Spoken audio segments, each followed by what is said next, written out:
Well, get this, they no longer teach full-time, yet they continue to collect hefty paychecks and cost the city millions of dollars. It's happening right here in New York City, and it's called the Absent Teacher Reserve Pool. Local teachers who have lost their permanent positions because of budget cuts or school closings remain on the payroll, collect their full salaries with benefits, but sit idly by, waiting to teach.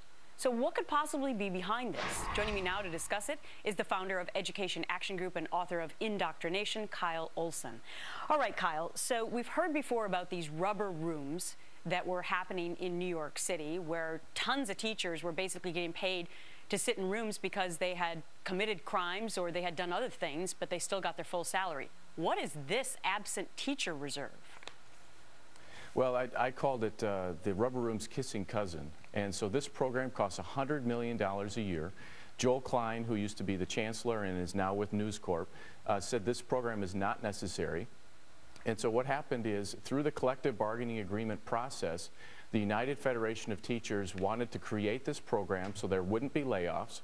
And so what happens is this pool of teachers sits there, and so these teachers collect a full salary, but then what happens is they become substitute teachers, or they do clerical work, or they just simply do nothing. And so just to put this in perspective, the New York City Public Schools spends $100 per student each year on this program. And I believe that that number went up to about $100 million when you added it all up together. All right, so let's take a look at what makes up the reserve that you were just talking about. So some were apparently moved from these rubber rooms that I alluded to earlier. Some received unsatisfactory ratings. Some are victims of school closings and budget cuts. So I guess out of those three, we might feel the most sympathy for the last people that I mentioned. Maybe some people would understand that, but what about the other two categories? Well, that's just it. What needs to happen is New York City Public Schools, in any public school district in the country, needs to have the flexibility to hire and retain the teachers that are the best, the teachers that are having the most positive impact on students.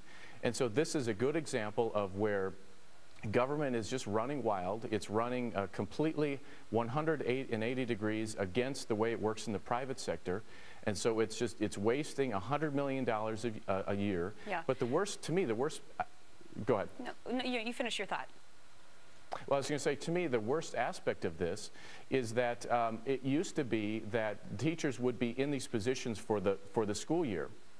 But now what's happening, in order to stop these layoffs, is now teachers are in these positions for 1 week. And so here you've got teachers that are bouncing through the system. You've got kids sitting in classrooms that are seeing a new face each week. And it does nothing to improve student achievement and create that teacher connection bond that is so critical. Well, the other thing I was going to mention, when you say that this is big government, I assume that you're also pointing the finger at the unions, because it would seem that this would be something that would be in the contract as to why it's happening. Absolutely. I mean, the bottom line is they don't want anyone laid off, regardless of what the student population is, if it's declining, if there are more teachers than necessary, and those sorts of things. And it's interesting because the private sector did have a program like this. The big three had the job bank, where people would literally sit and do nothing and wait for something to do in the auto companies. And that was one of the reasons. It costs millions and millions of dollars a year, and that's one of the reasons that the auto companies got into financial trouble. And so now we're seeing this in the public sector as well. Interesting comparison between the way private corporations would be doing this and the way government-run operations are. Kyle Olson, always great to see you. Thanks so much. Have a good weekend. Thank you very much. He is supporting Governor